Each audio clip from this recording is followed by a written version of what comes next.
The morning began with numbers that refused to add up.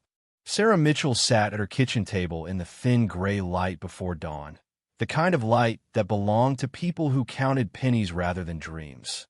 Before her lay 3 envelopes, each one stamped with red ink that screamed urgency in language designed to frighten. Overdue. Final notice. Immediate action required. She had opened them the night before and then closed them again, as if sealing them might undo their contents. Her daughter's school uniform hung on the back of a chair, mended at the hem where the fabric had given way. The repair was careful but visible, the kind of thing other children noticed. Maya was 8 years old and already learning to make herself smaller, quieter, less demanding. That awareness sat heavy in Sarah's chest, a weight that never fully lifted. She poured coffee from a pot that had brewed too long, the liquid bitter and dark. The apartment around her was clean but worn, its corners scrubbed to brightness that could not disguise age. Sunlight would reveal the cracks in the walls, the places where paint had been touched up so many times the surface no longer lay smooth. For now, in the pre-dawn quiet, those imperfections stayed hidden. Sarah was 32 years old, though some days she felt decades older. Her hands bore the roughness of work that never seemed to end, cleaning offices at night, waitressing on weekends, picking up any hours that would fit around Maya's school schedule. The math was simple and cruel. Income minus expenses left a number so small it barely qualified as hope. The divorce had been final for 2 years, but its consequences stretched forward without end. Her ex-husband had vanished into a life that required no forwarding address and no child support. The lawyers had been expensive and ultimately useless. The system, she had learned, moved slowly when it moved at all, and desperation was not grounds for acceleration. She looked at the envelopes again. Rent was due in 6 days. The electric bill threatened disconnection. Maya's school had sent a reminder about unpaid fees, written in language so polite it made the shame worse. Sarah had tried everything conventional. Extra shifts brought in more money but cost her in childcare. Loans required credit she did not have. Assistance programs came with waiting lists measured in months. The laptop on the table was old, its screen dim, but it connected to the internet when the signal cooperated.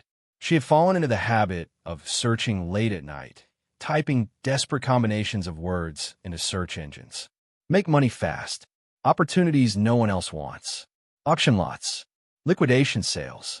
Most of what she found was predatory or impossible, but she kept searching because stopping meant admitting there were no options left.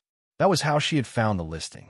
It appeared on a government auction site, buried 3 pages deep in a category labeled Miscellaneous Marine Recovery. The description was sparse and almost dismissive. Sunken vessel, historical replica, Nubian gold barge design, recovered from riverbed, sold as is, no warranty, no refunds. Estimated value for scrap and salvage materials only. Starting bid $850. The photographs showed a dark, waterlogged hulk half buried in mud, its shape barely recognizable as a boat. The wood was stained black, the structure warped and listing. It looked less like a vessel and more like something nature was slowly reclaiming. The auction site noted that the barge had been pulled from a river in Egypt during infrastructure work and transported to a salvage yard in the United States as part of a bulk acquisition of recovered materials. No one had claimed it. No museum had shown interest. It had sat untouched for months. Sarah had stared at the listing longer than she should have. $850. It was an absurd amount to someone in her position, the equivalent of rent or groceries for a month.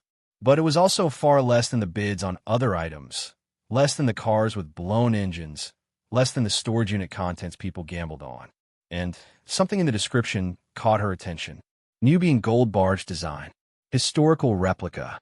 She told herself it was foolish even as she began researching. Nubian barges had been used thousands of years ago to transport goods along the Nile, including gold, precious stones, and tribute to pharaohs. If this was a genuine replica made with historical accuracy, it might contain architectural details that collectors valued. If it had been used in a film or museum display before being abandoned, there might be decorative elements worth recovering. It was a long shot, but long shots were all she had left. The auction deadline was approaching. She had watched the listing for 3 days, waiting for a bidding war that never materialized. No one else seemed interested in a rotting piece of wood with no clear purpose. As the final hours ticked down, she made a decision that felt both inevitable and reckless. She used the last of her savings, money she had earmarked for Maya's upcoming birthday. $850 plus fees. The transaction went through with a simplicity that felt almost mocking. No second chances, no warnings, just confirmation that she now owned something she had never seen in person, something that might be worthless. When the confirmation email arrived, she sat for a long time staring at the screen. What have I done, she thought. But beneath the fear was something else, a stubborn flicker of defiance. She had spent years playing it safe, following the rules, trusting that hard work would be enough. It had not been. Maybe foolishness was just another word for refusing to give up. The news spread faster than she expected. Her sister Emily learned about it first, calling within hours of the transaction. Emily's voice carried the particular pitch of concern that always preceded judgment. "You did what?" Emily asked, the words stretched thin by disbelief. Sarah explained as calmly as she could, aware of how it sounded. A sunken barge, recovered from Egypt. Historical value. Possible resale. She tried to make it sound reasonable, but Emily's silence spoke louder than argument. "Sarah," Emily said finally, her tone softening into pity, "you spend your rent money on a boat that doesn't float." "It's an investment," Sarah replied, though the word felt hollow. "It's desperation," Emily said. "And I love you, but this is exactly the kind of thing Mom warned you about. You can't just throw money at problems and hope something sticks." Their mother had died 3 years earlier, taking with her the last buffer between Sarah and Emily's well-meaning interventions. Emily had married well, lived in a house with a guest room she never needed to rent out, and maintained a savings account that functioned as intended. She offered help sometimes, but always with conditions that felt like leashes. "I know it sounds crazy," Sarah admitted, "but what else am I supposed to do? Keep working 3 jobs and falling further behind? This might be something. It might be worth more than I paid. Or it might be exactly what it looks like," Emily said. "Trash someone else didn't want." They ended the call with a stiffness that would take days to thaw. Sarah sat in the quiet that followed, feeling the weight of her sister's doubt pressing against her own. Maybe Emily was right. Maybe this was desperation dressed up as strategy. But turning back was no longer an option. The money was spent. The barge was hers. By the end of the week, her neighbors had heard. The apartment building was small enough that privacy was more suggestion than reality. Mrs. Chan from downstairs asked about it while they collected mail, her expression carefully neutral. "I heard you bought something unusual," Mrs. Chan said. Sarah managed a smile. "Just trying something different." Mrs. Chan nodded slowly. "My husband once bought a storage unit full of someone else's belongings. He thought there would be antiques. There were old clothes and broken furniture." She paused. "I hope yours is better." The story made its way to Maya's school somehow. One of the other mothers mentioned it during pickup, her voice pitched just loud enough to be overheard by the small group waiting near the gate. "Did you hear about Sarah Mitchell? She bought a boat that sank. Spent her rent money on it." The laughter was not cruel exactly, but it carried the particular satisfaction of watching someone else's bad decision from a safe distance. Sarah felt Maya's hand tighten in hers as they walked away. Her daughter said nothing until they were blocks from school. "Mom," Maya asked quietly, "is it true? Did you buy a boat?" Sarah knelt down to meet her daughter's eyes. "I did. It's a very old boat. It needs work, but I think it might be special." Maya's expression was too serious for an 8-year-old. "Are we in trouble?" "No, baby. We're figuring things out. That's all." But trouble was exactly what it felt like as the days passed. The barge was being held at a salvage yard 40 miles outside the city. She had to arrange transportation, storage, and a place to work on it. The costs mounted before she had even seen the thing in person. She borrowed Emily's truck after much convincing and several promises that she knew what she was doing. The salvage yard sat at the end of a long gravel road bordered by chain-link fence and rust. It was the kind of place where unwanted things went to wait for someone desperate or foolish enough to claim them. Shipping containers stacked like building blocks. Pallets of scrap metal. Vehicles in various states of decomposition. The air smelled of oil and earth and something vaguely chemical. The barge sat near the back of the yard, covered partially by a tarp that had torn in places. Even from a distance, it looked worse than the photographs had suggested. Sarah felt her stomach tighten as she walked closer, each step confirming what she had tried not to believe. This was a mistake. Up close, the wood was black and swollen, its surface cracked and splintered. The structure sagged in the middle, held together more by stubbornness than integrity. Water damage had warped every board. Mud caked the bottom, dried into a hard crust that made the whole thing look like it had been dredged from a swamp. The smell was overwhelming, damp rot mixed with river silt and thyme. She circled it slowly, taking in the full scope of what she had purchased. The barge was roughly 20 feet long, its hull shaped in ancient Nubian style with a high, curved prow and a flat bottom designed for shallow waters. Whoever had built it had paid attention to historical detail, but years of neglect and submersion had reduced those details to shadows. The salvage yard manager approached, a man named Dalton with a clipboard and the permanent squint of someone who spent too much time in the sun. He glanced at the barge, then at Sarah, his expression unreadable. "You're here for the Egyptian thing," he said. It was not a question. "Yes." He nodded once. "You're the first person who's looked at it in 6 months. Thought it'd sit here till we scrapped it." "Why didn't you?" Sarah asked. He shrugged. "Paperwork mostly. Government recovery. So there's procedures. Easier to let it sit." He handed her a release form and a set of keys to a storage unit on the property, included temporarily with the purchase. She signed without reading carefully, aware that details no longer mattered. This was hers now, for better or worse. After Dalton left, she stood alone with the barge. The afternoon sun pressed down, making the smell worse. She thought about calling Emily, about admitting defeat before she had even started. But something stopped her. Maybe it was pride. Maybe it was the awareness that turning back would not undo the money spent or the judgment already passed. She had committed, and the only way forward was through. She climbed carefully onto the deck, testing each step before trusting her weight. The wood groaned but held. The surface was slick beneath her boots, moss growing in the cracks. She moved toward the center where the deck dipped into what must have been a cargo hold. The opening was partially covered by debris, planks that had shifted and collapsed inward over time. She knelt at the edge and peered down. Darkness and the smell of stagnant water rose to meet her. The hold was flooded, filled with murky liquid that reflected nothing. She could not see the bottom, could not tell how deep it went or what it contained. Her chest tightened with a strange mix of dread and something she did not want to name yet. Possibility. She spent the rest of the afternoon doing what she could with limited tools. She cleared debris from the deck, swept mud aside, and tried to assess the structural damage. The more she worked, the more the scale of the task revealed itself. This was not a weekend project. This was months of labor, possibly more, and all of it assumed there was something worth finding beneath the rot. As the light began to fade, she sat on the edge of the barge, exhausted. Her hands were filthy, her clothes stained with mud. She had accomplished almost nothing. The barge looked as hopeless as it had when she arrived. Yet she found herself studying it with a kind of stubborn focus, looking past the decay to the shape beneath.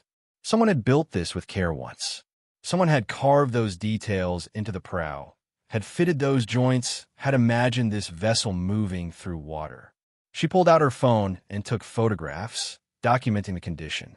Then she began researching again, searching for anything that might justify what she had done. Nubian gold barges, pharaonic transport vessels, archaeological replicas. The results were scattered and incomplete, but a pattern emerged. Authentic replicas, especially those built for museum displays or historical films, sometimes contained hidden compartments or storage designed to hold props. If this barge had been part of a larger exhibition, it might have more than it appeared. By the time she drove back to the city, night had settled in fully. She stopped at a gas station to wash her hands and caught her reflection in the mirror. She looked tired, older, marked by the kind of weariness that did not fade with sleep. But beneath that, she recognized something else. Determination, or maybe just desperation that had hardened into resolve. When she picked up Maya from Emily's house, her sister opened the door with an expression that managed to convey both concern and accusation. "Well," Emily asked. "It's worse than I thought," Sarah admitted. Emily's shoulders sagged slightly. "Sarah, but I'm not done yet." Her sister sighed, the sound heavy with the weight of things unsaid. "Just promise me you'll think about what happens if this doesn't work out." "I have," Sarah said quietly. "I think about it every day." Maya was quiet on the drive home, her small face turned toward the window. Sarah glanced at her occasionally, trying to read the thoughts behind her daughter's silence. "Did you see the boat?" Maya asked eventually. "I did. Is it treasure?" The question was so earnest, so full of the unguarded hope that children carried, that Sarah felt her throat tighten. She wanted to promise yes, wanted to give her daughter the certainty of a happy ending. But she had learned the cost of false promises. "I don't know yet," she said instead, "but I'm going to find out." That night, after Maya was asleep, Sarah returned to her research. She had always been good at digging through information, at finding details others missed. It was a skill born of necessity, the ability to stretch a dollar, or find a loophole, or discover the one free program that might help. Now she applied that same focus to the barge. She found references to a traveling exhibition from 15 years earlier, one that had featured recreations of ancient Egyptian vessels. The exhibition had toured museums across Europe and the United States before financial troubles forced its closure. Assets had been liquidated, items sold off in bulk. Some had ended up in private collections. Others had vanished into storage or salvage. The barge's dimensions and design matched descriptions from the exhibition catalog. If it was the same vessel, it would have been built with significant attention to historical accuracy, possibly using traditional materials and methods. That meant it might contain elements that modern builders would overlook: hidden storage, false bottoms, compartments designed to hold ceremonial items or display pieces. She saved every document she could find, every photograph, every auction listing that might be connected. Then she began planning. She would need tools, lights, pumps to drain the hold. She would need time, hours she did not have, but would have to steal from sleep or sacrifice from somewhere. Most of all, she would need to work quickly. The longer the barge sat, the more damage it would sustain, and the less chance anything inside would survive. The following week passed in a blur of logistics and doubt. She rented equipment using a credit card that was already strained. She convinced Dalton to let her work in the salvage yard during evening hours, promising to be careful and unobtrusive. She arranged for a neighbor to watch Maya on the nights she would be late. Each decision felt like another step deeper into territory from which there was no easy return. On the first night, she returned to the yard with equipment. The sky was overcast and heavy. The salvage yard looked different in darkness, shapes reduced to shadows, familiar landmarks erased. She parked near the barge and unloaded the pump, the work lights, the tools she had borrowed and bought. Setting up took longer than expected. Everything was heavier than it looked, more complicated to position. When the lights finally blazed on, illuminating the barge in harsh white, she saw it clearly for the first time. Every flaw stood out, every crack and weakness. But so did the craftsmanship. The joinery was traditional, pegged and fitted rather than nailed. The carvings along the prow, though worn, showed the marks of skilled hands. This had been built by people who understood their subject. She positioned the pump at the edge of the hold and lowered the hose carefully into the dark water below. The motor coughed, then caught, its steady drone filling the silence. Water began to flow, murky and thick, pooling around the barge before draining into the gravel. She watched the level drop slowly, revealing inches at a time. The process was agonizingly slow. Hours passed. She made coffee from a thermos, drank it black, and kept watch as the pump did its work. Her phone buzzed occasionally with messages from Emily, checking in, offering thinly veiled concern. She replied in short bursts, not wanting to explain what she was doing or why. By midnight, the water level had dropped enough to see the bottom of the hold. Mud covered everything, a thick layer of silt that would need to be cleared by hand. But beneath it, shapes were beginning to emerge. Straight lines where nature preferred curves. Edges where chaos should have smoothed. She felt her pulse quicken despite herself. She descended into the hold carefully, her boots sinking into the mud. The smell was stronger here, confined and organic. The walls of the hold rose around her, close and oppressive. She shone her flashlight slowly across the space, studying what the draining had revealed. The hold was divided into sections, compartments separated by low walls. Most were filled with mud and debris, but one near the center looked different. The mud there had settled unevenly, as if something beneath resisted its weight. She knelt and began clearing the surface, scooping handfuls of silt aside, working carefully. Her fingers struck something solid. Not wood, not stone, metal. She froze, her breath catching. Slowly, carefully, she cleared more mud, exposing a flat surface etched with markings. The metal was dark, tarnished, but unmistakably worked. She cleared more, revealing an edge, then a corner. A box, sealed and heavy, its surface engraved with symbols that looked like hieroglyphics. Sarah sat back on her heels, staring at what she had uncovered. Her hands trembled slightly. This was not decorative.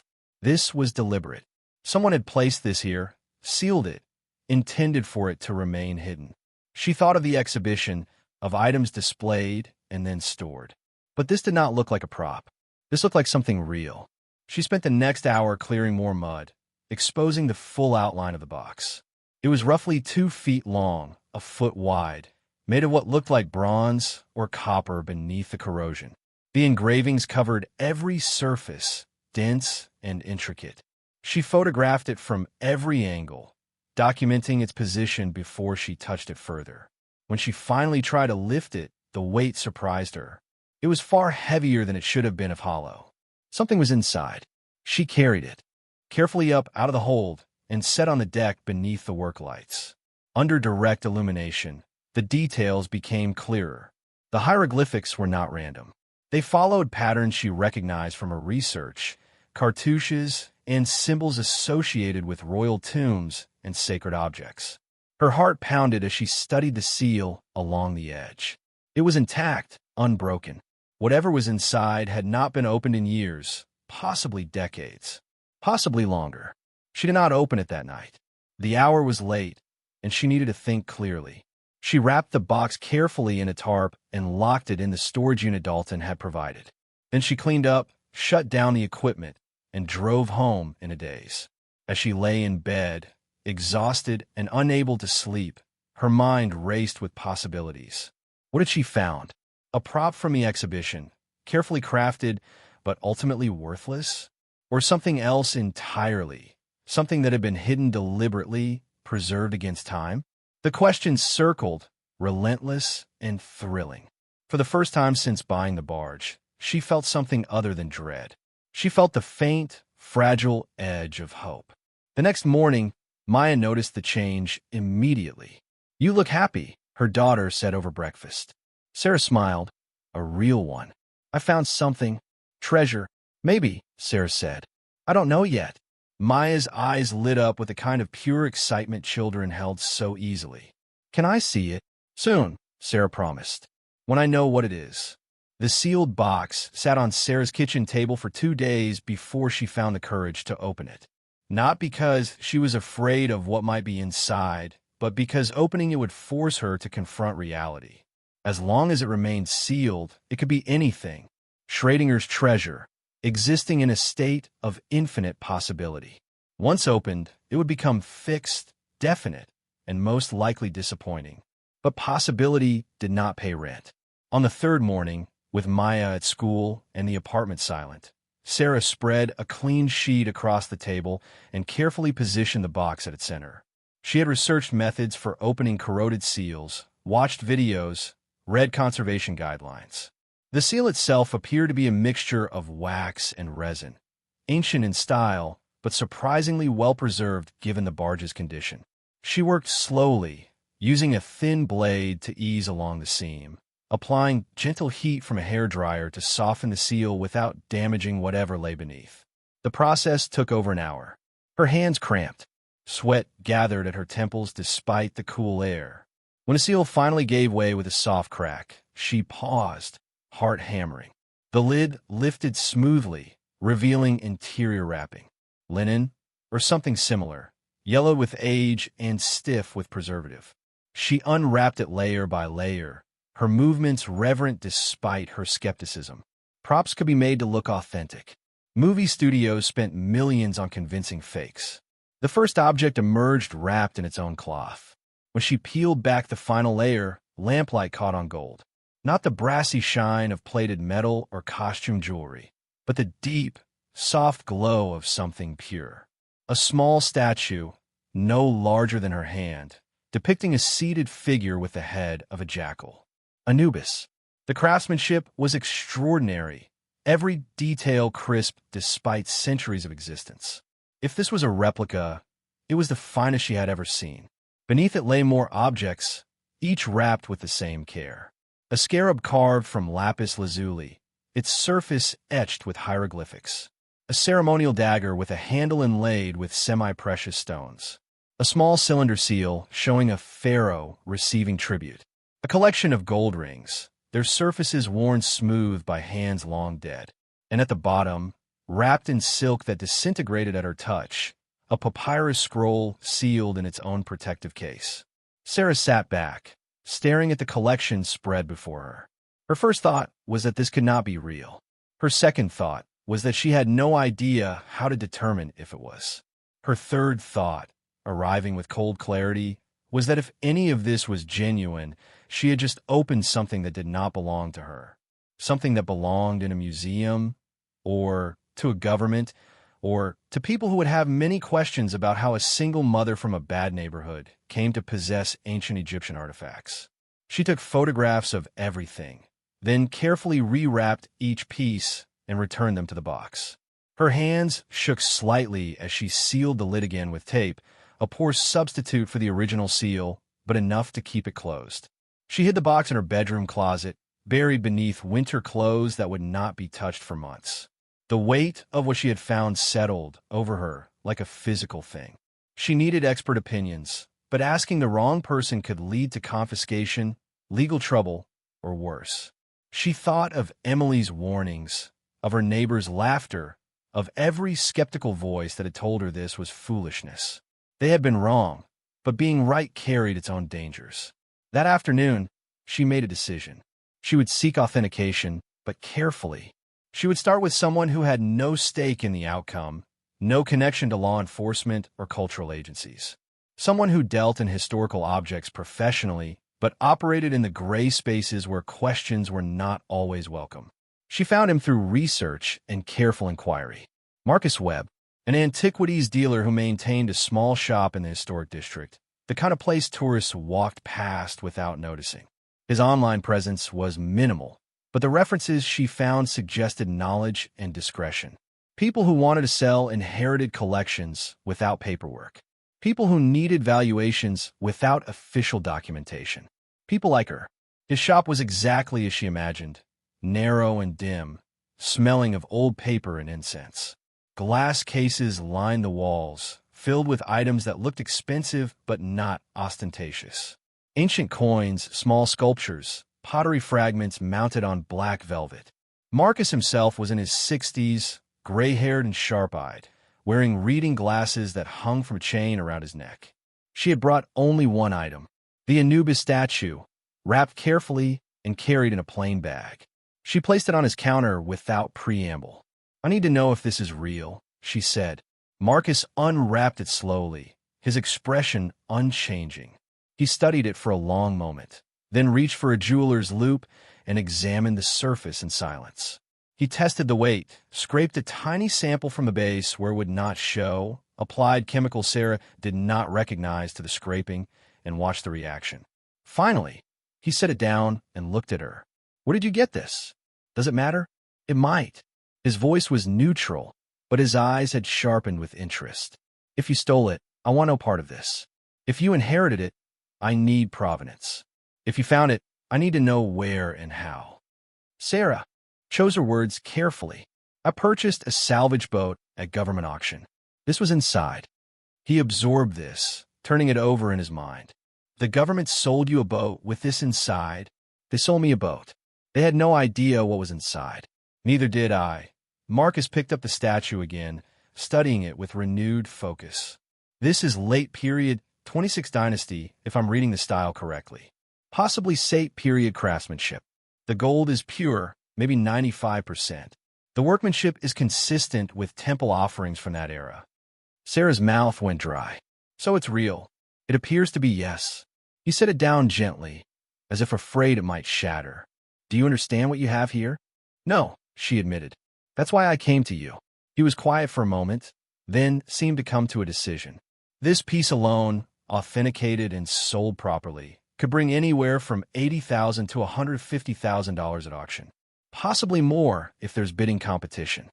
The number hit her like a physical blow. She had to grip the edge of the counter to steady herself. $80,000. More than she made in 2 years.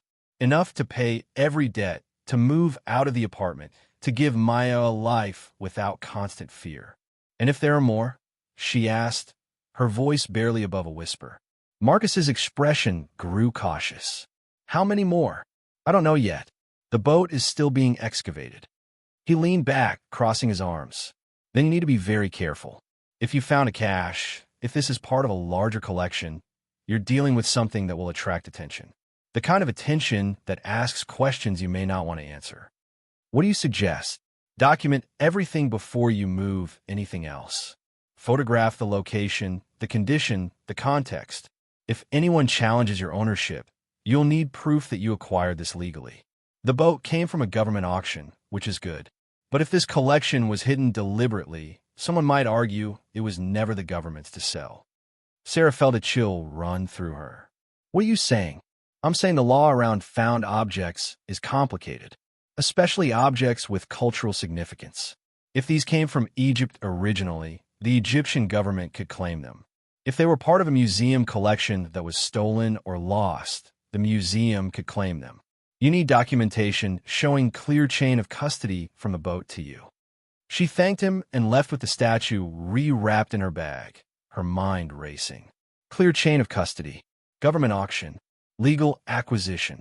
The words circled, each one a potential weakness in a case she had not known she was building.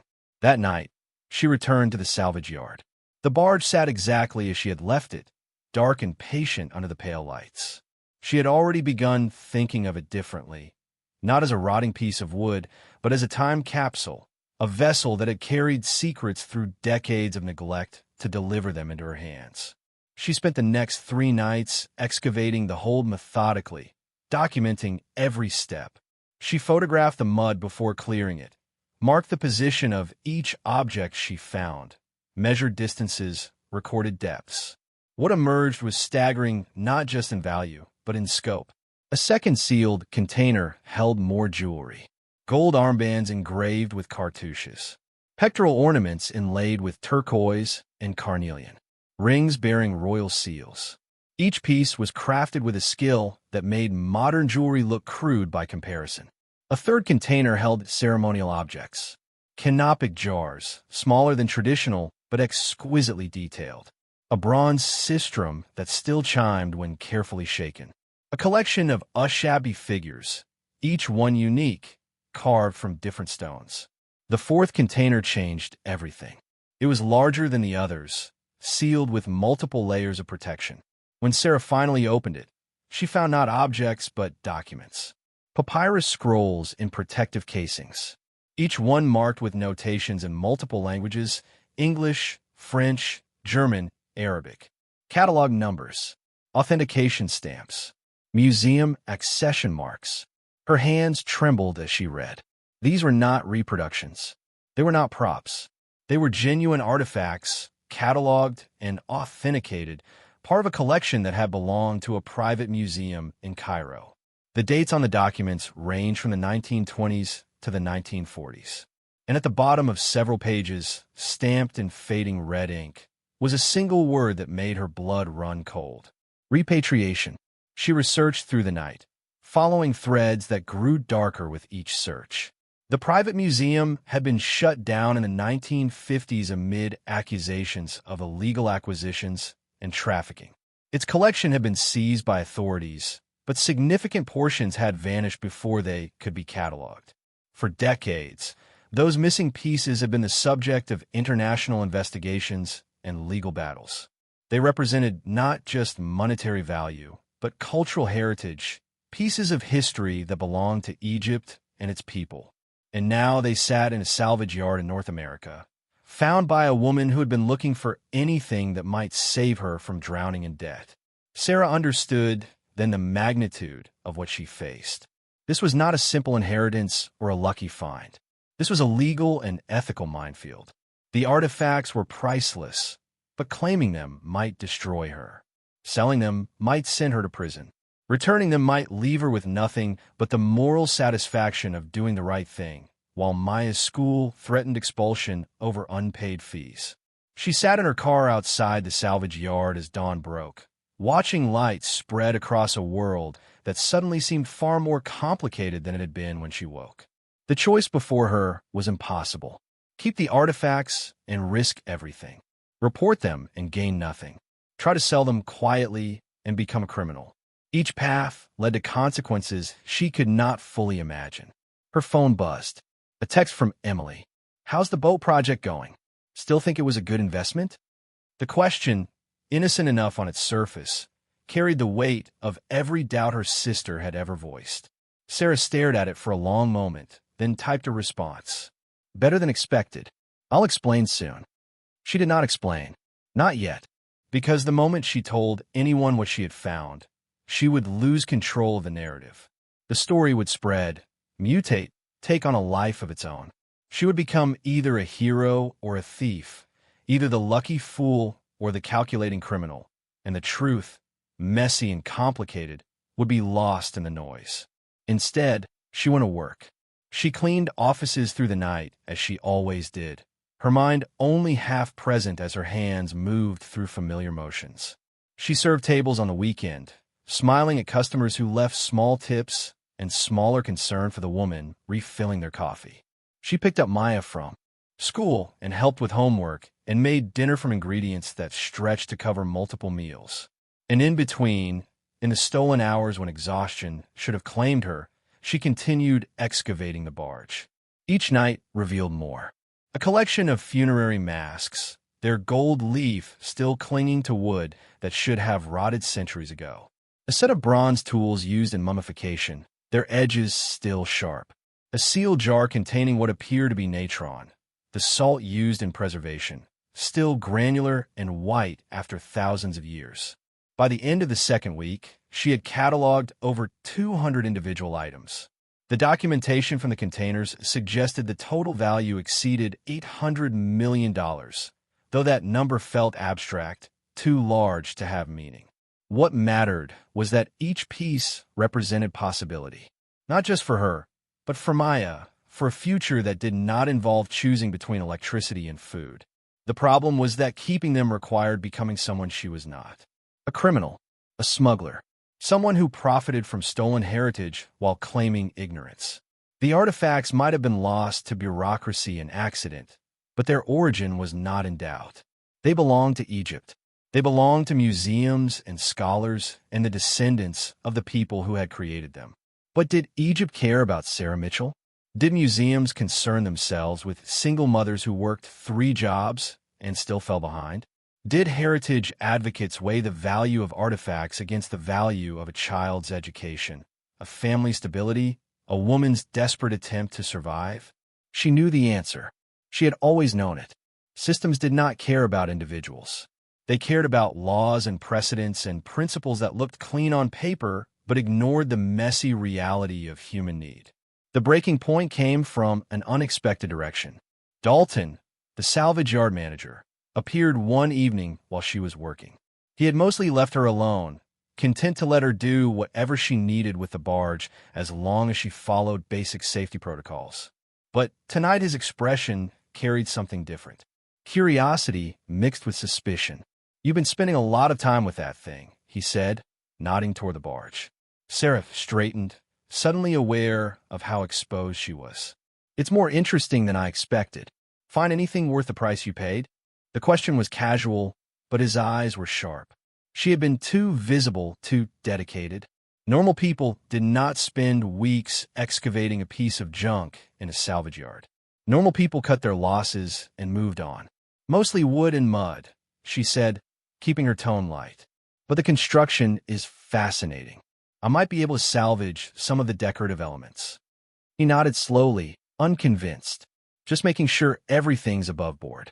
"Had an insurance adjuster poking around last week. Asked about unusual activity. I told him nothing unusual here, but he seemed interested in your boat." Sarah's chest tightened. Why would an insurance adjuster care about a salvaged barge? "Beats me." But he left his card. Dalton pulled a business card from his pocket and handed it over. Said if you found anything interesting, to give him a call. Something about recovering insured property. The card was simple. A name, a phone number, a company she did not recognize. But the implication was clear enough. Someone was looking. Someone knew or suspected that the barge contained more than rotting wood. After Dalton left, Sarah stood in the shadows, staring at the card. The walls were closing in faster than she had anticipated. She needed to make a decision. Not in weeks or months, but now. Tonight. She called Marcus Webb from her car, using the number he had reluctantly provided. He answered on the third ring, his voice cautious. "I need to talk," Sarah said. "In person. Soon." "How soon?" "Tomorrow." There was a pause. "This is about what we discussed before." "Yes. And there's more than I told you." Another pause, longer this time. "Come to the shop after closing. Use the back entrance. And make sure you're not followed." The instruction should have felt paranoid, but it didn't. It felt necessary. She met him the next evening in the back room of his shop, a space cluttered with crates and paperwork. She brought photographs this time, hundreds of them, documenting every item she had found. She also brought copies of the museum documentation, the papers that proved provenance and damned her in equal measure. Marcus studied the photographs in silence, his expression growing more serious with each image. When he reached the documentation, he set everything down and removed his glasses. "Do you understand what you've shown me?" he asked quietly. "I think so. This is the Cairo collection, or part of it. These pieces have been missing for 70 years. Governments have looked for them. Museums have litigated over them. They're legendary in certain circles." "I know," Sarah said. "I've researched." "Then you know you can't keep them. You can't sell them. And if you try to do either, you'll spend the rest of your life in legal battles you can't afford to fight." "So what do I do?" Marcus was quiet for a long moment, thinking. "There is one possibility," he said finally. "A finder's fee." "What does that mean?" "You report the discovery to the appropriate authorities. The Egyptian government, the insurance company that originally covered the collection, international heritage organizations. You provide documentation showing how you acquired the barge legally and found the artifacts through normal salvage operations. In exchange, you negotiate a finder's fee, typically a percentage of the assessed value." "What percentage?" "It varies. 5 to 10% is standard for something like this. Given the value and circumstances, you might negotiate higher." Sarah did the math in her head. Even 5% of $800 million was $40 million. The number was so large it felt fictional.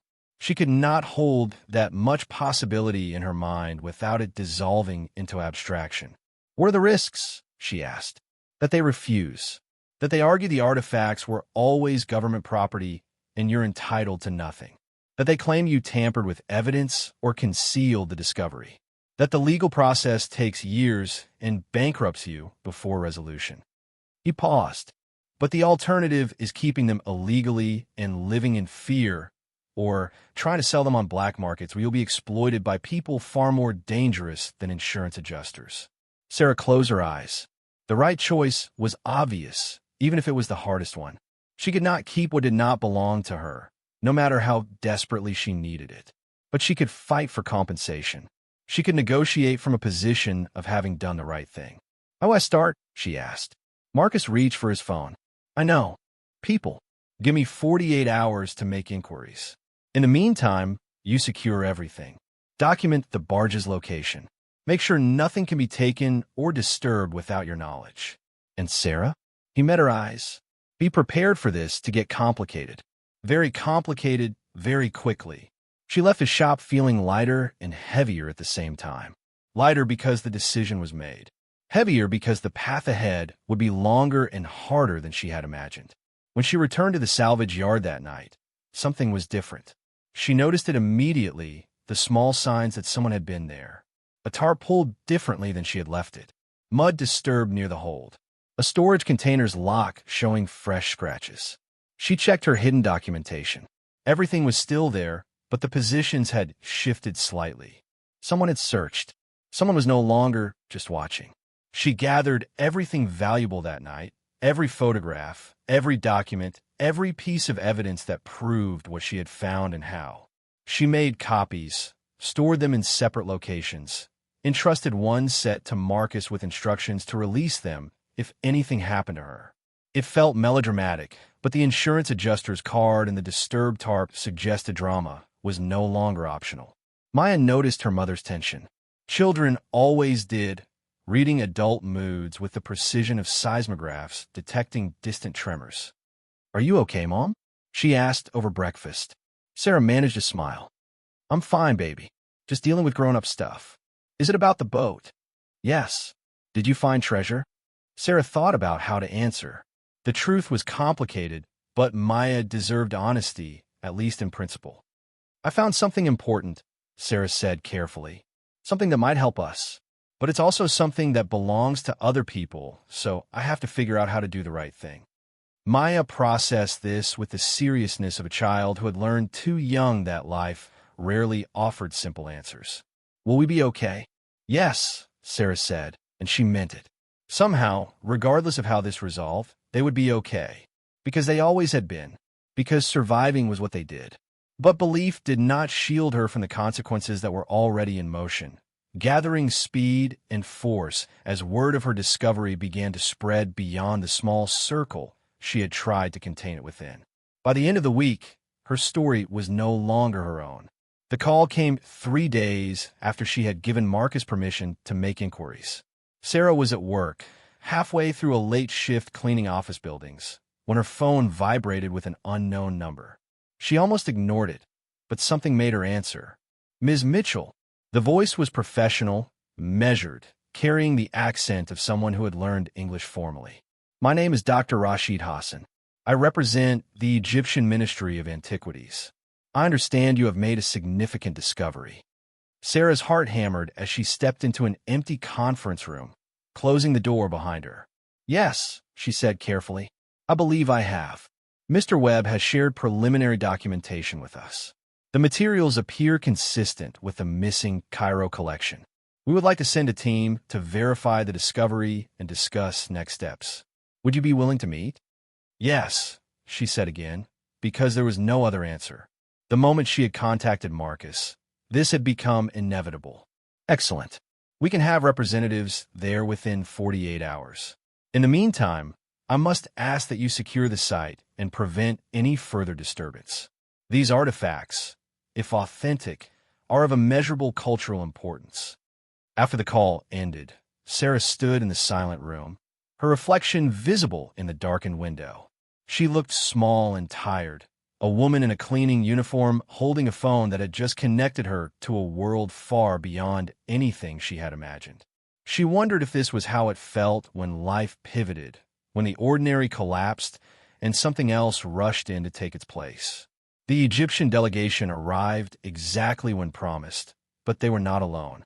With them came representatives from 3 insurance companies, 2 international heritage organizations, a team of archaeologists from a university Sarah had never heard of, and a lawyer whose presence suggested that nothing about this would be simple. They met at the salvage yard under circumstances that felt surreal.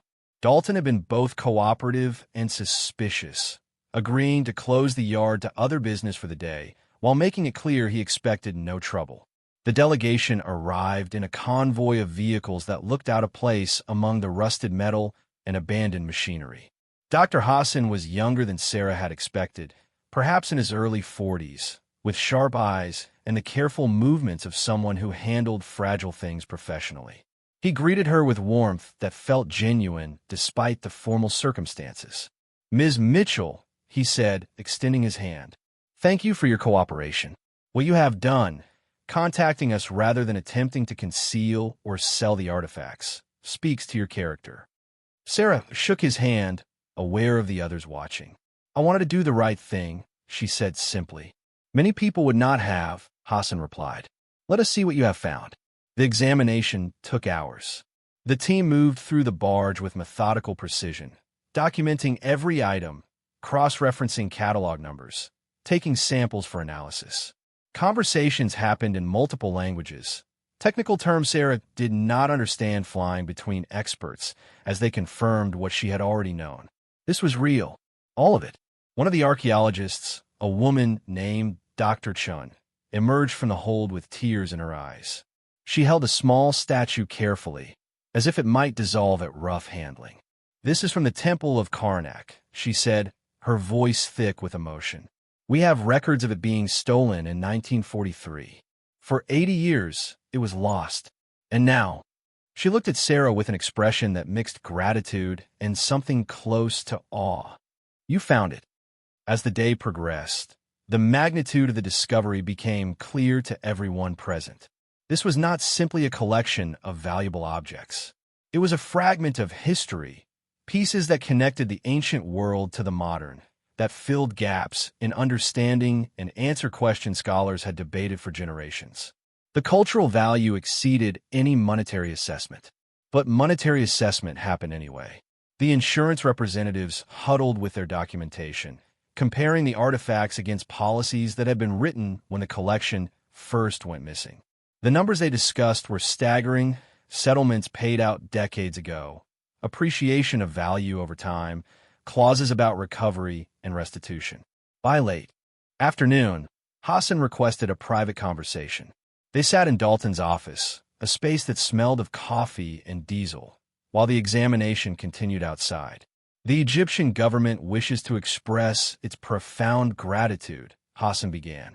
"These artifacts represent our heritage, our history. Their return will have significance beyond what I can adequately express." Sarah nodded, waiting for the other shoe to drop. "However," Hassan continued, "we also recognize that you acquired the vessel through legal means and discovered the artifact through legitimate salvage operations. You have acted with integrity throughout. Therefore, we would like to discuss appropriate compensation." "A finder's fee," Sarah said. "Yes, though we prefer to think of it as recognition of your role in recovering what was lost. Our government is prepared to negotiate in good faith, as are the insurance carriers who will also have claims to settle." Over the next week, Sarah found herself pulled into a world she had never imagined inhabiting. Lawyers appeared, recommended by Marcus and vetted by contacts she did not know she had. They explained that her case was strong but complicated, that multiple parties had legitimate interests, that negotiation would require patience and precision. The insurance companies moved first. Their policies had paid settlements to the museum decades ago, which meant they held legal claim to any recovered property. But recovery after so many years created ambiguities. The companies wanted to settle quickly, to avoid protracted litigation that might cost more than the artifact's value. They offered 8% of the assessed recovery value as a finder's fee, contingent on proper documentation and authentication. The Egyptian government countered with its own proposal. They would claim the artifacts under international heritage law, but would pay Sarah a consultation fee and cultural preservation award equivalent to 10% of estimated value, along with formal recognition as the individual who had made recovery possible. The negotiations stretched over weeks, then months. Sarah continued working her jobs, continued living in her apartment, continued helping Maya with homework, and worrying about bills that came due regardless of potential settlements. The difference was that now, beneath the worry, possibility had taken root. Not the desperate hope of someone buying a lottery ticket, but the grounded awareness that change was coming, was inevitable, was already in motion. The story leaked, as stories always did.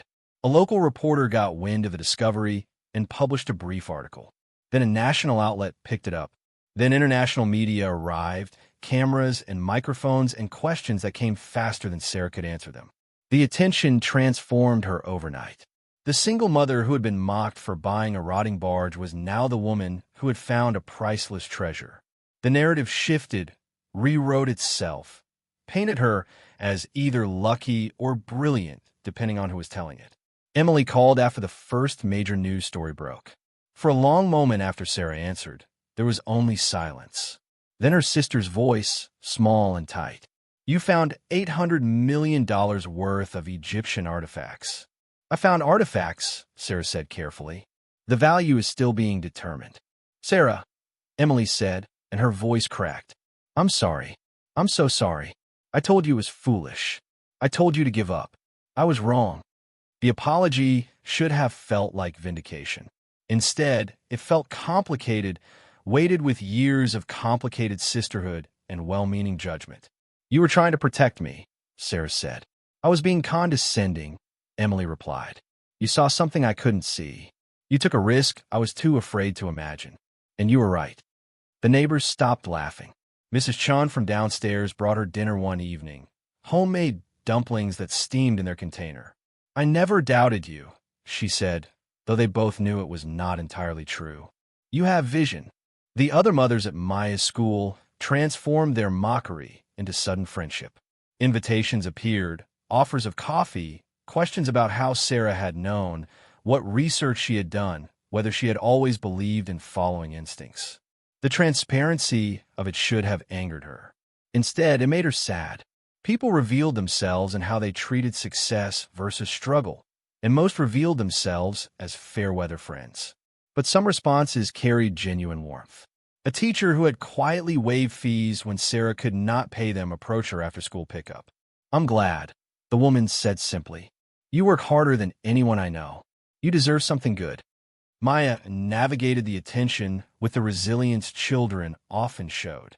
Her classmates suddenly wanted to hear about the treasure, wanted to know if she had seen it, wanted to be her friend. Maya accepted it with cautious grace, understanding instinctively what Sarah had learned through experience. People's opinions were weather, changeable and ultimately unimportant. The authentication process concluded 3 months after the initial discovery. A formal report, hundreds of pages long, documented every artifact, traced its provenance, confirmed its authenticity. The total assessed value, accounting for historical significance and market factors, came to $815 million. The number appeared in headlines around the world. Single mother discovers Pharaoh's treasure in bargain boat. Woman's $850 gamble yields $815 million treasure. Against impossible odds, forgotten artifacts return home. The stories were not wrong exactly, but they simplified. They made it sound like luck, like accident, like something that happened rather than something she had pursued despite every rational voice telling her to stop. They did not capture the nights of research, the exhaustion, the fear, the stubborn refusal to accept that struggle was all her life would ever be. The settlement negotiations concluded shortly after. The Egyptian government, the insurance companies, and Sarah's legal team reached an agreement that acknowledged all interests while prioritizing cultural repatriation. The artifacts would return to Egypt, where they belonged. In exchange, Sarah would receive compensation structured in tiers. The insurance companies paid first. 8% of recovery value, less legal fees and expenses, deposited into accounts that had never held more than a few $100s. $65 million, a number so large Sarah checked the balance 3 times to believe it was real. The Egyptian government followed with their Cultural Preservation Award, 10% of assessed value, paid in recognition of her role in recovery and her cooperation throughout the process. $81 million, transferred through international banking systems that required documentation Sarah barely understood. But the settlement included more than money. The Egyptian government offered Maya a full scholarship to study archaeology at any university she chose, should she develop interest. They commissioned a permanent exhibition about the recovery, with Sarah's story told alongside the artifact's history. They invited both Sarah and Maya to Egypt for the official repatriation ceremony. All expenses paid, honored guests at an event that would mark the homecoming of heritage. The numbers were abstract until Sarah sat with her bank statements and truly looked at them. $146 million, minus legal fees, taxes, and various expenses she was still learning to understand. Enough to never worry about money again. Enough to give Maya everything. Enough to build a life where choices were not dictated by desperation. The first thing she did was pay off every debt. Medical bills from when Maya had been sick years ago. Credit cards maxed out during the worst months. The rent she owed, late fees, penalties that had compounded until the amounts felt insurmountable. She paid them all in a single afternoon, watching balances drop to zero with a feeling that was not quite relief. Relief implied tension releasing. This felt more like reality, fundamentally restructuring itself. The second thing she did was secure Maya's future. College funds, trust accounts, investments that lawyers and financial advisors explained in terms she forced herself to learn. She would not be careless with this. She would not assume that wealth, once arrived, would stay without maintenance and planning. The third thing she did was buy a house. Not a mansion, not something ostentatious that would mark them as different. A real home with enough bedrooms, a yard where Maya could play, a neighborhood with good schools and safe streets. A place that felt permanent in a way the apartment never had. Maya cried when she saw her new room, not from sadness, but from the overwhelming realization that she could have posters on the walls without worrying about losing the deposit, that she could spread out her belongings without needing to keep everything compressed and portable. She was 8 years old, and she had lived her entire life in preparation for the next emergency. Now she could breathe. But Sarah's transformation went deeper than houses and bank accounts. She quit the cleaning job, the restaurant work, the desperate scramble of multiple shifts. For the first time since Maya's birth, she had time. Time to sleep. Time to think. Time to be present rather than simply surviving. She established a foundation, working with lawyers to structure it properly. The Sarah Mitchell Heritage Recovery Fund, dedicated to supporting women in financial crisis who demonstrated creativity and determination in problem-solving. Small grants, mentorship programs, resources for those trapped in the same desperate calculus she had lived with for years. She could not save everyone, but she could extend the lifeline she had once needed. The repatriation ceremony took place on a brilliant day in Cairo, the sky impossibly blue above the Egyptian Museum. Sarah and Maya stood among dignitaries and officials, watching as the artifacts were formally returned. Speeches were given in Arabic and English, praising international cooperation and cultural preservation. Cameras captured every moment for posterity. But the moment that mattered most to Sarah came quietly. Dr. Hassan approached her after the official program ended, as crowds dispersed and the formal atmosphere relaxed. "Come," he said. "There is something you should see."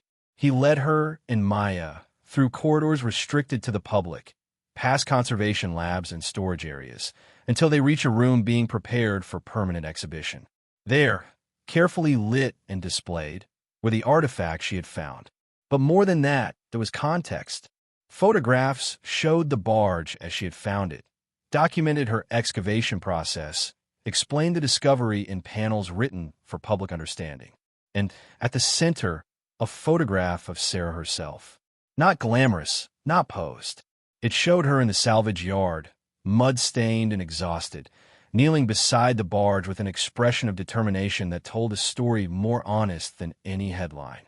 Beneath the photograph, text in Arabic and English, recovered through the diligence of Sarah Mitchell, whose respect for heritage and commitment to proper stewardship ensured these treasures returned home. Maya read it aloud, her voice proud. "That's you, Mom." "That's us," Sarah corrected, pulling her daughter close. "We did this together." The museum visit concluded with an unexpected gift. Hassan presented Sarah with a small box, its exterior simple, but its contents profound. Inside was a scarab, carved from gold, its surface etched with hieroglyphics. "This is a replica," Hassan explained, "made by our craftsmen using the same techniques as the original. It is our gift to you, a symbol of transformation. The scarab represented rebirth to ancient Egyptians. It seems appropriate. Sarah accepted it with hands that trembled slightly. The weight was slight, but the meaning was immense. Rebirth. Transformation. The chance to become something other than what circumstances had tried to make her. They returned home to a life that was still finding its shape. Sarah enrolled in university courses, pursuing the education she had abandoned when Maya was born. Not because she needed a degree for employment, but because learning for its own sake was a luxury she could finally afford. She studied archaeology, history, art conservation. She wanted to understand the objects she had found, to honor them by appreciating them fully.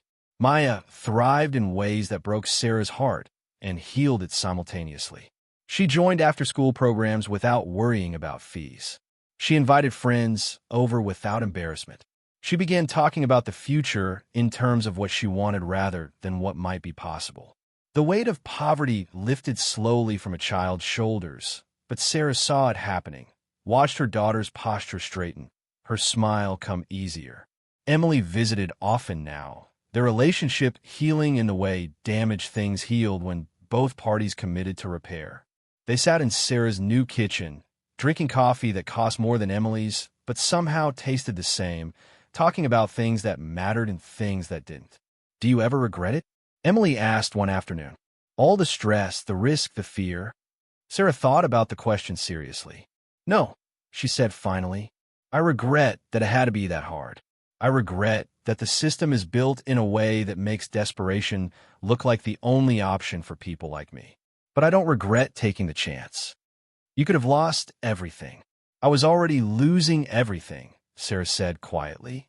"Slowly, in small increments, every month that I couldn't quite make rent, every time I had to tell Maya no, because we couldn't afford yes. Taking a risk was just choosing to lose quickly rather than slowly. The fact that it worked out doesn't mean the risk wasn't real." The salvage yard stood empty where the barge had been.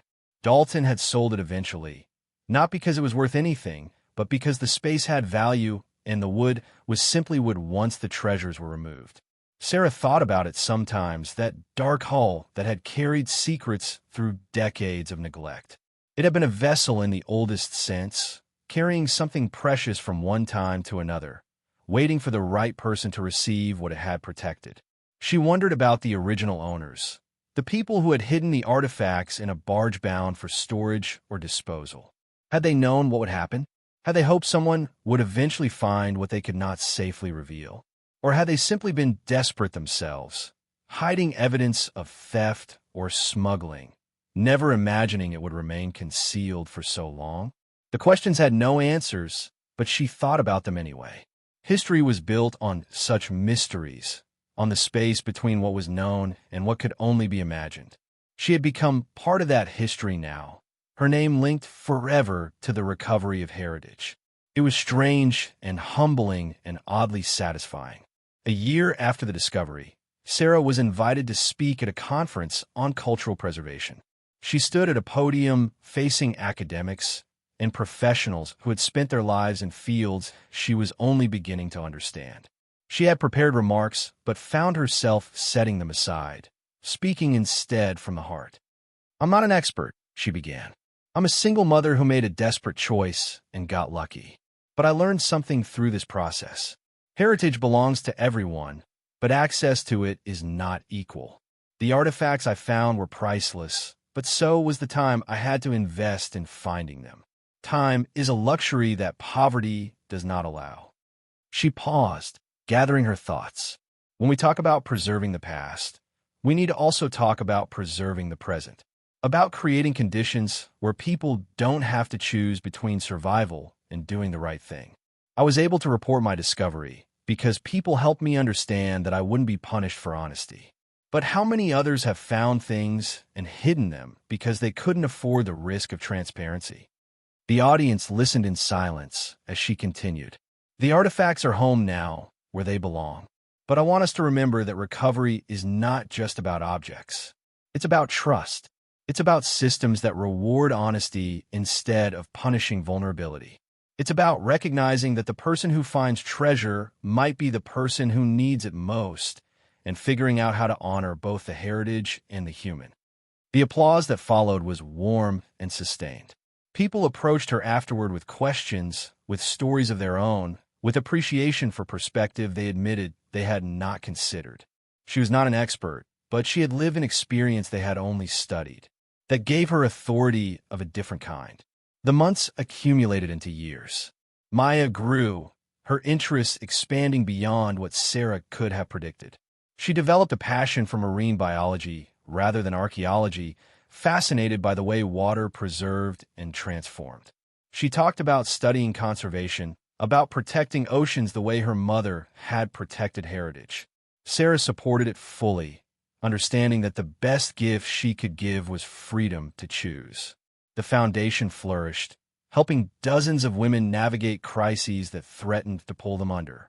Sarah read every application personally, recognizing herself in the desperation that seeped through formal language. She funded some applicants fully, others partially, always with an eye toward sustainability rather than dependence. Money was a tool, not a solution. The solution was opportunity combined with support. She dated occasionally, though she approached it with caution learned through hard experience. Trust did not come easily after years of doing everything alone. But she remained open to possibility, understanding that transformation was ongoing rather than complete. She was not finished becoming whoever she would ultimately be. The house filled with life in ways the apartment never could have. Books lined shelves that had room to expand. Art covered walls that did not require security deposits. A garden grew in the backyard, vegetables and flowers mixed together because Maya liked the combination. It was ordinary in the best way, the kind of ordinary that came from security rather than resignation. On the third anniversary of the discovery, Sarah took Maya back to the salvage yard. Dalton was still there, grayer but unchanged otherwise. He greeted them with the same cautious friendliness he had always shown. "Come to see where it all started?" he asked. "Something like that," Sarah replied. They walked to the space where the barge had sat. Nothing marked it now.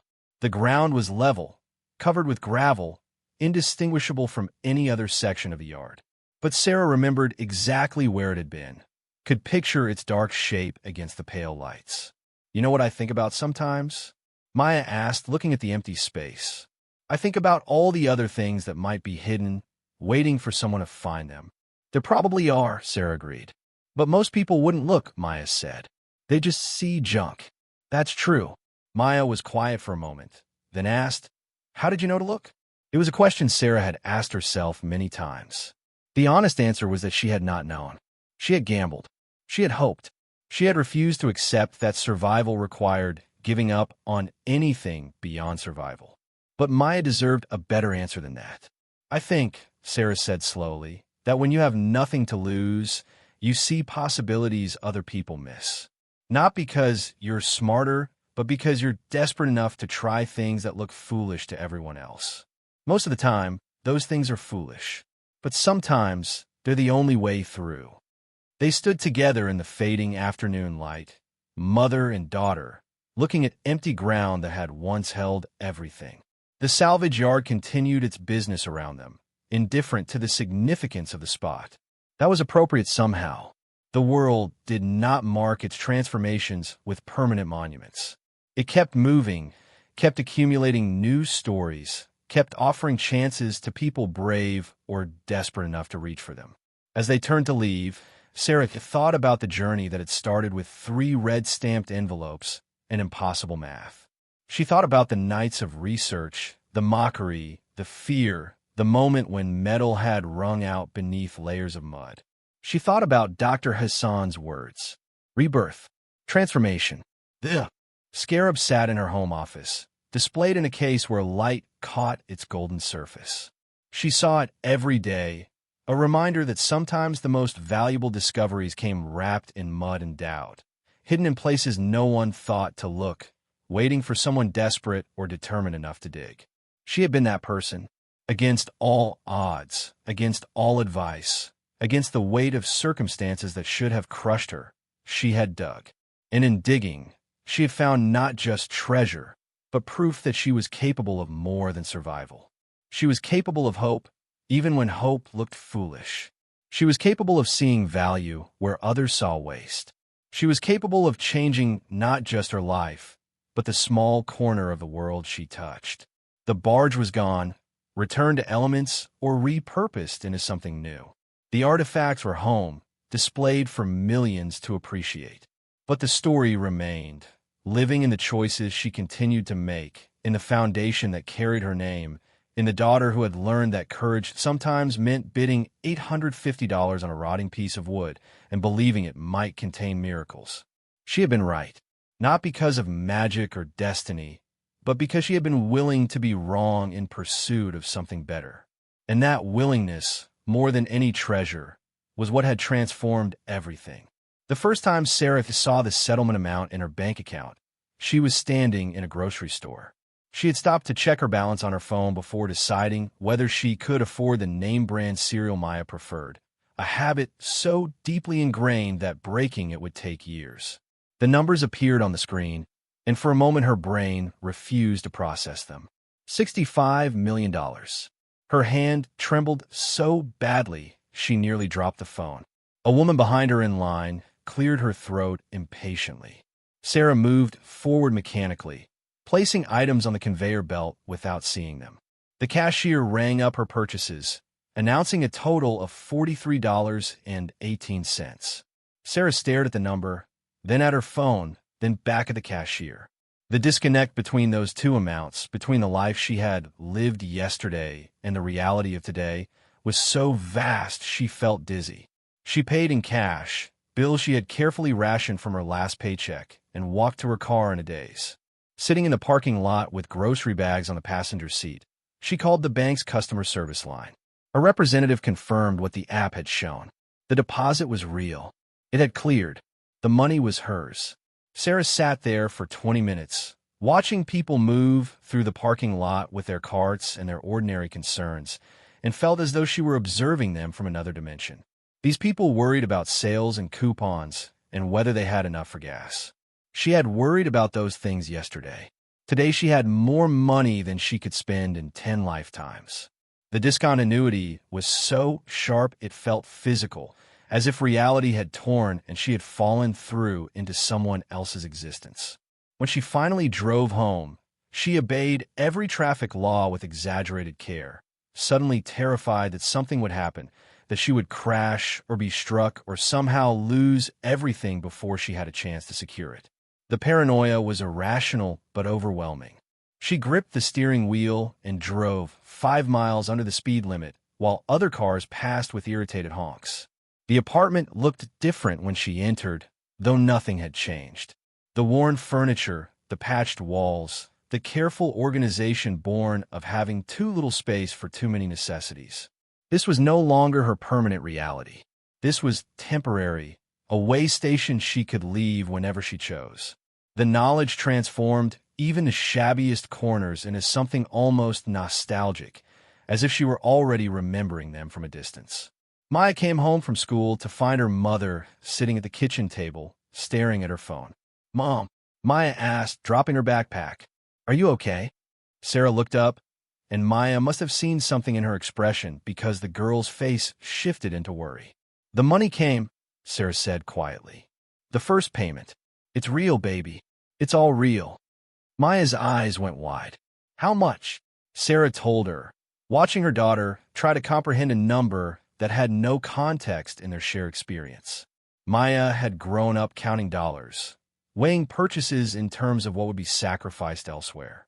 Millions were abstractions, numbers that belonged to other people's lives.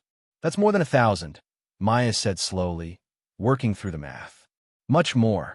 More than 1,000,000. "Yes." Maya sat down heavily in the chair across from her mother. For a long time, neither of them spoke. Then Maya asked the question Sarah had been asking herself. "What do we do now?" The legal complexities of the settlement required meetings Sarah was completely unprepared for. Her lawyer, a woman named Patricia Chun who specialized in international property law, walked her through documents so dense with terminology that Sarah felt like she was learning a new language. trusts and tax shelters, capital gains and estate planning, investment vehicles, and fiduciary responsibilities.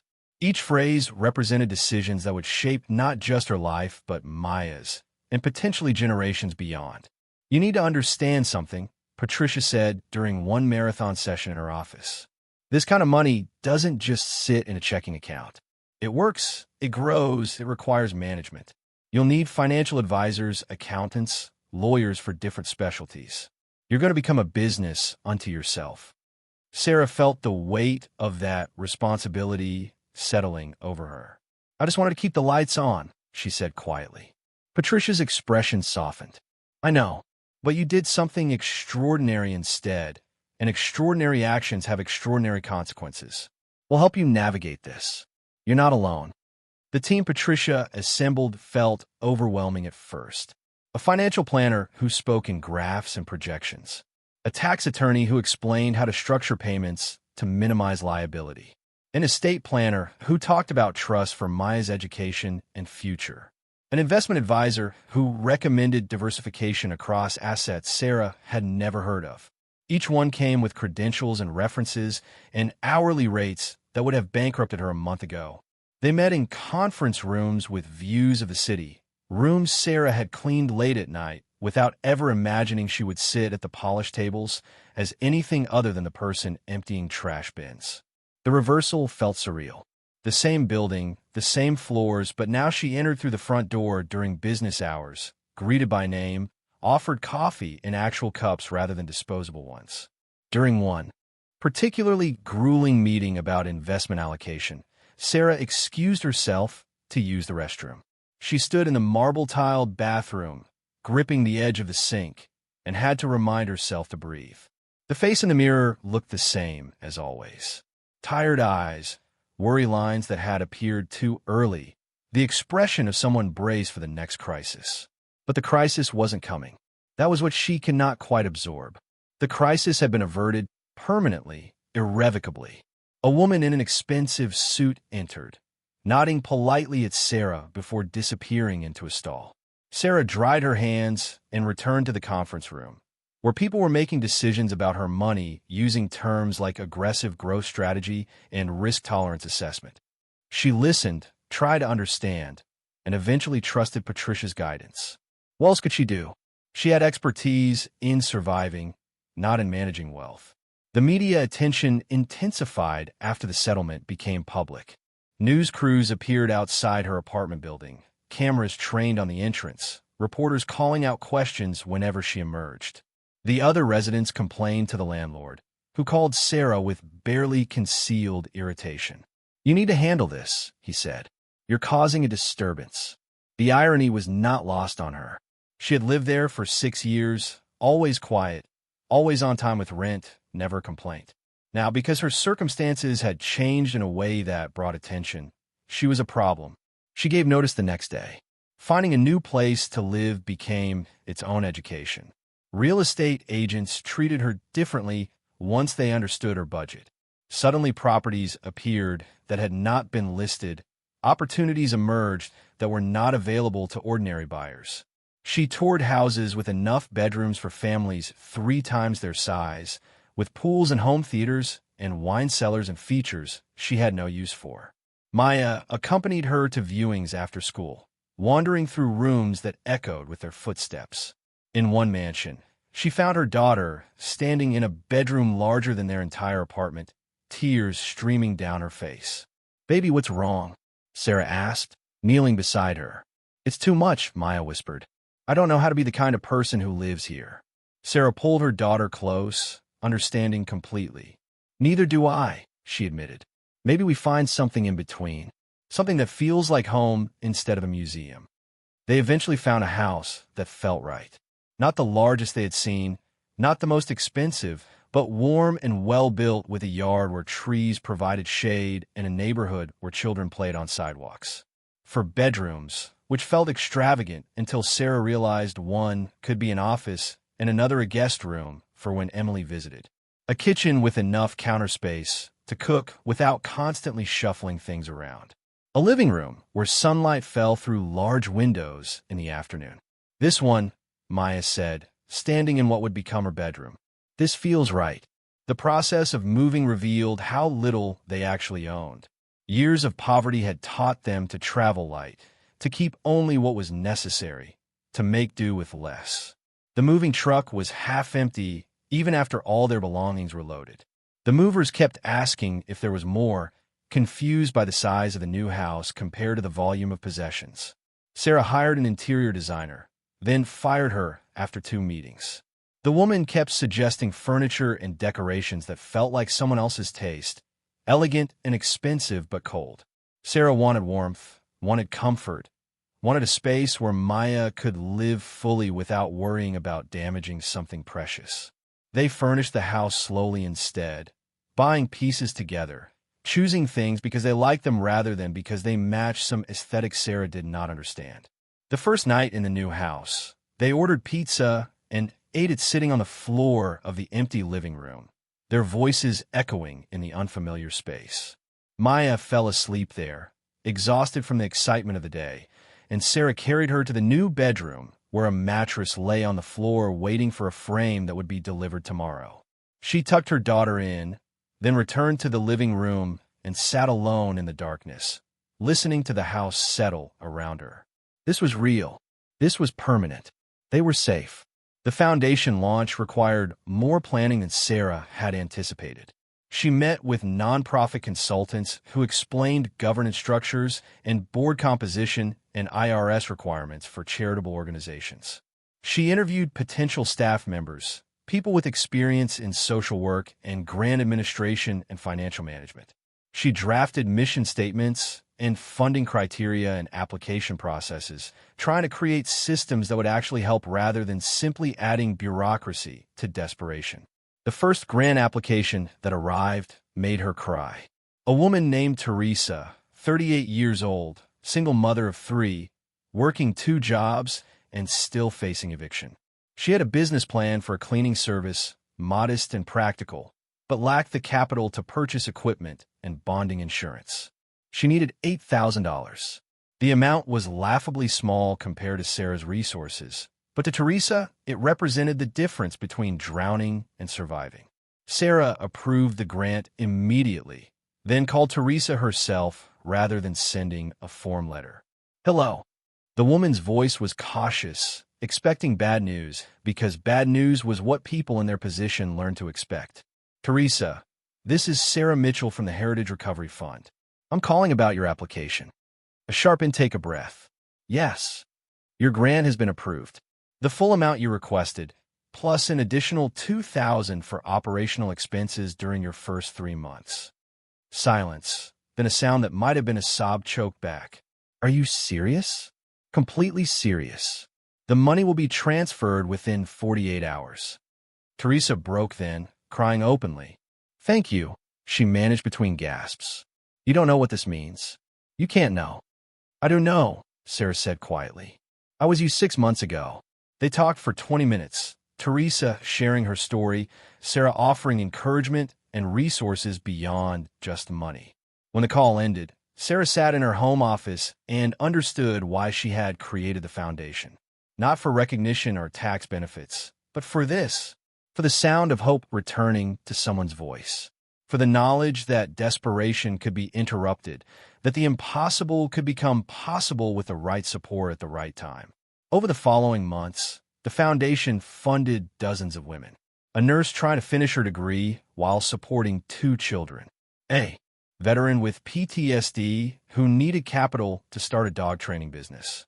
A teacher who had invented an educational tool but lacked resources to manufacture it. An artist whose work was gaining recognition but who faced homelessness while waiting for gallery sales. Each story was different. Each story was the same. People trying to build something better with insufficient resources and unlimited determination. Sarah read every application personally, unable to delegate that responsibility. She saw herself in every request, remembered the weight of envelopes with red stamps, the calculations that never added up, the slow erosion of hope. Some applications she funded fully. Others she funded partially and connected to additional resources. A few she had to decline, but even those received personal responses explaining why and suggesting alternatives. The foundation staff gently suggested she needed boundaries, that reading every application and speaking with every recipient would exhaust her as the organization grew. She knew they were right, but could not stop. This was not charity dispensed from a distance. This was solidarity, recognition, a hand extended because she remembered what it felt like to drown while everyone else walked past. The university experience proved more challenging than Sarah had anticipated. She enrolled as a non-traditional student, older than most of her classmates, carrying life experience they could not imagine. The first day of her archaeology seminar, the professor asked students to introduce themselves and explain their interest in the field. When Sarah's turn came, she said simply, "I recovered a collection of Egyptian artifacts earlier this year. I want to understand what I found." The room went silent. A student in the back whispered to another, and Sarah heard her own name pass between them. The professor's expression shifted into something more careful, more interested. "Ms. Mitchell," he said, "of course, your discovery was remarkable. Though I should mention that proper archaeological method typically involves systematic excavation rather than salvage operations." The comment stung more than he probably intended. Sarah felt herself flush. "I documented everything carefully. I contacted authorities immediately once I understood what I'd found. I did my best under circumstances that weren't ideal." "I'm sure you did," he replied, his tone suggesting otherwise. "We'll be discussing context and provenance next week. I think you'll find it illuminating." The message was clear enough. She was not a real archaeologist. She was an amateur who had gotten lucky. The distinction felt arbitrary and cruel, but she understood it. These people had spent years in graduate programs, had excavated under supervision, had published papers, and attended conferences. She had dug through mud in a salvage yard and stumbled into history. But she had also saved those artifacts when trained professionals had failed to find them for 70 years. That had to count for something. She studied harder than anyone else in the class, determined to prove she belonged. She stayed late in the library, reading journals and monographs until the words blurred. She met with the professor during office hours, asking questions that gradually shifted his perception of her from lucky amateur to serious student. By midterm, he was recommending additional reading and inviting her to attend a symposium on repatriation ethics. "You have an unusual perspective," he admitted during one meeting. "Most of us approach these questions theoretically. You've lived them. That's valuable, even if it's not traditional." The validation mattered more than Sarah wanted to admit. She was building a new identity, piecing it together from fragments of who she had been and who she might become. Scholar, philanthropist, advocate. None of these words had belonged to her 6 months ago. Now, they were becoming part of her vocabulary, her sense of self. Dating was a disaster at first. Sarah created a profile on an app, trying to describe herself honestly without sounding like she was bragging or hiding. The truth was impossible to summarize. Single mother, yes. Recently came into money, yes. Looking for something genuine, yes. But how did you explain the past year to someone in a few paragraphs? The first date was with a high school teacher named David who seemed kind in his messages. They met at a coffee shop, and within 10 minutes he was asking about the discovery, about the money, about whether the news stories were accurate. Sarah answered politely while understanding that she was not a person to him. She was a story, a curiosity, someone to tell his friends about later. The second date was with a lawyer named Marcus, no relation to the antiquities dealer. He spent the evening explaining what Sarah should do with her money, offering investment advice she had not asked for, suggesting he could introduce her to the right people in finance. She left after coffee, declining his suggestion that they continue to dinner. The third date never happened. The man canceled at the last minute with an excuse so obviously fabricated that Sarah laughed. He had Googled her, she realized, found articles about the settlement, calculated that she was out of his league, and removed himself before rejection could occur. She deleted the app and decided to let dating be something that happened naturally, if it happened at all. She was not lonely exactly. She had Maya, had Emily, had a growing circle of foundation contacts and academic acquaintances. Romance could wait until she met someone who saw her rather than her circumstances. The Egypt trip was everything and more than Sarah had imagined. She and Maya flew business class, a luxury that felt absurd until Maya fell asleep in a seat that reclined into a bed and Sarah understood what 8 hours of rest on a plane actually meant. They landed in Cairo to heat and noise and colors so vibrant they seemed unreal after the muted palette of home. Dr. Hassan met them at the airport personally, greeting them like family. "Welcome," he said, embracing Sarah with genuine warmth. "Welcome home." The phrase caught her off guard. Home. This was not her home, had never been her home. But in another sense, she had touched something here, had connected to a heritage that belonged to millions, had played a role in returning what had been taken. Perhaps that created a kind of homecoming. They stayed in a hotel with a view of the Nile, the river moving past their window with the same patient flow it had maintained for millennia. Maya pressed her face to the glass, watching boats and birds and the city sprawling along the banks. "The things you found floated down this river once," Sarah said, standing beside her daughter. "Thousands of years ago, before they were buried and lost and found again." "It's so old," Maya whispered. "Everything here is so old." The repatriation ceremony exceeded the formality Sarah had anticipated. They were seated in the front row of the museum's main hall, surrounded by dignitaries and officials and cameras. The Egyptian Minister of Antiquities spoke, praising international cooperation. The American ambassador spoke, emphasizing cultural diplomacy. Academic experts spoke, explaining the significance of the recovered collection. Then Hassan invited Sarah to the podium. She had not prepared a formal speech, had not expected to address hundreds of people and thousands more watching via broadcast. She stood at the microphone, looking out at the sea of faces, and spoke from the heart. "I'm not a scholar," she began. "I'm not an archaeologist or a historian or an expert in ancient cultures. I am a mother who was trying to survive, who made a desperate gamble and discovered something that did not belong to me. The question was never whether to keep these artifacts. They were never mine to keep. The question was how to return them in a way that honored their significance and the people they belonged to." She paused, gathering her thoughts. "I learned something through this experience. Heritage is not just about objects. It is about connection, about understanding that we are part of a story larger than our individual lives. These artifacts connect us to people who lived and worked and created beauty thousands of years ago. They remind us that we are temporary, but what we make and protect can endure." The applause that followed was respectful but restrained. These were formal people at a formal event. But afterward, when the ceremony concluded and people approached to speak with her, the warmth was genuine. Museum staff thanked her. Academics praised her documentation. Government officials expressed gratitude that she had chosen cooperation over black market sales. And ordinary Egyptians, invited to attend the public portion of the ceremony, shook her hand and embraced her and told her what it meant that their heritage was coming home. An elderly man with tears in his eyes held both her hands and spoke in Arabic, which Hassan translated. "He says you have returned his grandparents' history. He says you did not have to, but you did anyway, and that makes you family." Sarah felt her own tears threatening. This was why it mattered. Not the money, not the recognition, but this. The knowledge that doing right had meaning beyond her own circumstances.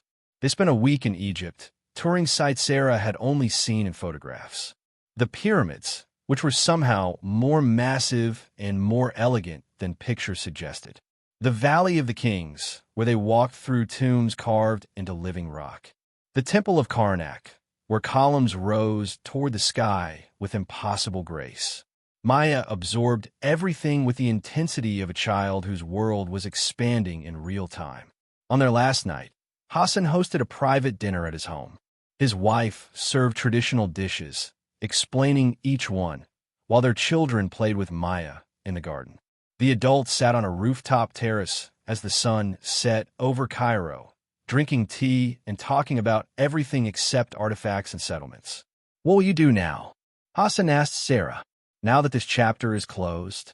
"Live," Sarah said simply. Raise my daughter. Try to help other people who are where I was. Figure out who I am when survival is no longer the only priority.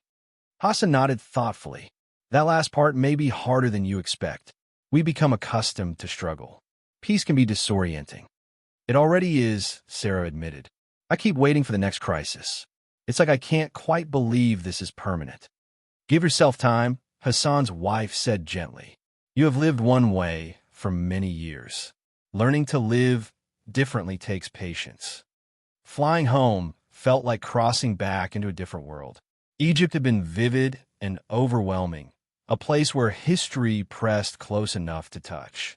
Home was familiar and ordinary, the same airport, the same car service, the same roads leading to a house that still felt too large.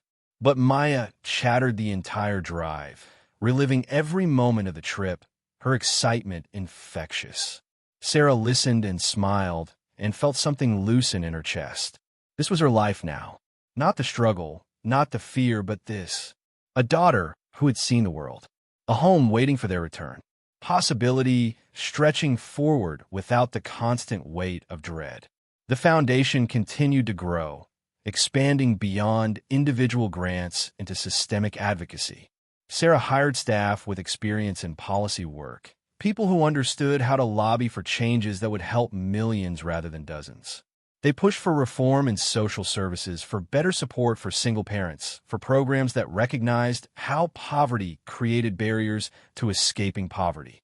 She testified before legislative committees, telling her story not for sympathy, but as evidence. This is what desperation looks like, she told them. This is how people slip through cracks in systems designed to catch them. This is why emergency funds and safety nets and compassionate policy matter. I got lucky, but luck should not be the difference between survival and catastrophe. Some legislators listened. Others dismissed her as an outlier, someone whose exceptional circumstances did not represent broader patterns. She kept pushing anyway, because what else could she do? She had been given a platform. Using it for anything less than advocacy felt like wasting it. A year after the discovery, a journalist requested an interview for a long-form profile. Sarah agreed reluctantly, knowing that media attention was part of her new reality, but wary of being reduced to sound bites and inspirational platitudes. The journalist, a woman named Rachel, spent days with her, observing foundation operations, attending a university class, interviewing Maya and Emily and Patricia Chin. She asked hard questions, pushed past the easy narrative of luck and redemption to explore complexity. Do you ever feel guilty? Rachel asked during one session, about having so much when others have so little. Sarah considered the question seriously. Yes, she said finally, but I'm trying to channel that guilt into action rather than paralysis.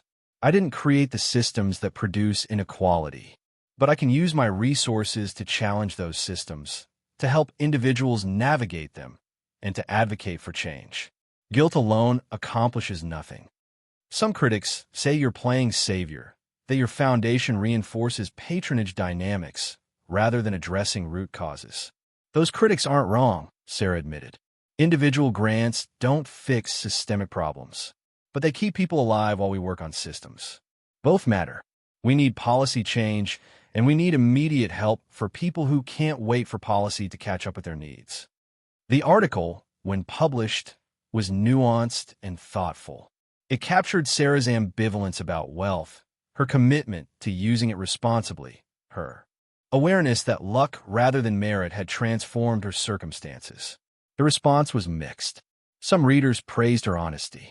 Others criticized her for not doing more, or for doing too much, or for doing the wrong things. She learned to accept that public life meant public judgment, and public judgment was rarely unanimous or fair. Through it all, Maya remained her anchor. Her daughter navigated their new life with remarkable grace, maintaining friendships from before while making new ones, excelling in school without becoming entitled, understanding that money was a tool rather than an identity. Sarah watched her grow with pride and relief, grateful that Maya could have the childhood she had wanted to provide all along. On the anniversary of buying the barge, Sarah and Maya returned to the salvage yard one final time. Dalton had retired, selling the business to someone who cared more about profit than sentiment. The new owner barely remembered the barge, showed little interest in their nostalgia. They stood in the space where it had been anyway. Maya taking photos with her phone, Sarah simply remembering. A year ago, she had stood here, exhausted and desperate, staring at a rotting hulk and trying to convince herself it might be something more. She had been right, but not in any way she could have predicted. "Do you miss it?" Maya asked. "The before part, when things were simpler." Sarah thought about that seriously. "No," she said finally. "I don't miss the fear or the desperation or the constant wait. But I'm grateful for it now. It taught me things I needed to know. It made me who I am." "Who are you?" Maya asked, the question as much philosophical as practical. Sarah smiled. "I'm still figuring that out. Thank you so much for watching until the end. If you love this story, check out the other videos on your screen now. I think you'll really enjoy them. And don't forget to subscribe if you haven't already. See you in the next story.